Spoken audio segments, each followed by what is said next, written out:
നിലമ്പൂർ ഉപതെരഞ്ഞെടുപ്പിൽ ആരോപണങ്ങൾക്ക് മൂർച്ച കൂട്ടി മുന്നണികൾ. മുഖ്യമന്ത്രിയുടെ മലപ്പുറം പരാമർശമാണ് UDF ഇപ്പോൾ ആയുധമാക്കുന്നത്. KC വേണുഗോപാലിന്റെ ക്ഷേമ പെൻഷനെക്കുറിച്ചുള്ള പ്രസംഗം LDFും പ്രചാരണ വിഷയമാക്കുന്നു.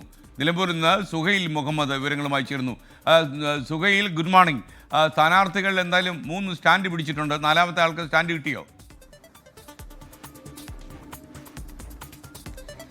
SKN എല്ലാവരും അവരുടേതായ സ്റ്റാൻഡ് കണ്ടെത്താനുള്ള ശ്രമത്തിലാണ്. ഇന്നേക്ക് 12ാം നാൾ ഈ നിലമ്പൂരിനെ ആരെ ഏൽപ്പിക്കണമെന്ന് നിലമ്പൂരിലെ ജനത തീരുമാനിക്കുന്ന ദിവസങ്ങളാണ്. അതുകൊണ്ട് തന്നെ ഈ പ്രചാരണ ആവേശം അതിന്റെ പാരമ്യത്തിലാണുള്ളത്.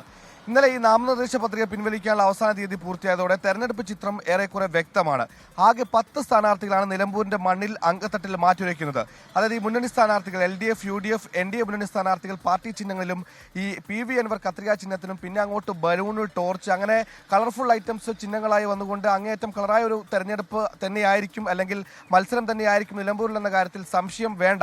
ഇനിയിപ്പോൾ നമ്മൾ ഓരോ സ്ഥാനാർത്ഥികളുടെ മുന്നണികളുടെ പ്രചാരണത്തിലേക്ക് വരികയാണെങ്കിൽ ഇന്ന് UDF സ്ഥാനാർത്ഥിയെ സംബന്ധിച്ച് ഇന്നലത്തെ പോലെ പഞ്ചായത്ത് പര്യടനങ്ങളില്ല. നാളെ ബലിപെരുന്നാളാണ്. ഇന്ന് അതിന്റെ ഒരുക്കത്തോടനുബന്ധിച്ചുള്ള അവധിയാണ്. അതുകൊണ്ട് തന്നെ നഗരങ്ങളിലും കവലകളിലും ഒക്കെ 10ലധികം ആൾക്കൂട്ടങ്ങൾ ഉണ്ടാവും. ഇവരെയൊക്കെ നേരിട്ട് കണ്ടും പിന്നെ സ്വകാര്യ സന്ദർശനം നടത്തിയൊക്കെ വോട്ടുറപ്പിക്കാനാണ് ഇന്ന് UDF സ്ഥാനാർത്ഥി ആര്യൻ ഷൗക്കത്തിന്റെ തീരുമാനം.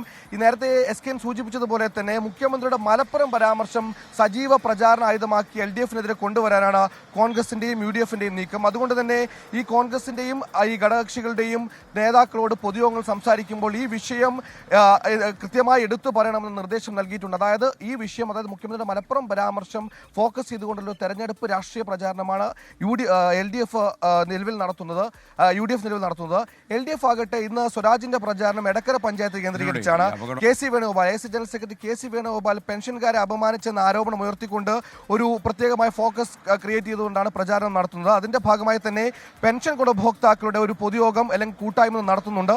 40,000 പെൻഷൻ ഗുണഭോക്താക്കളാണ് ഈ മണ്ഡലത്തിലുള്ളത്. അവരുടെ വോട്ട് കൂടിയാണ് LDF ലക്ഷ്യമിടുന്നത്.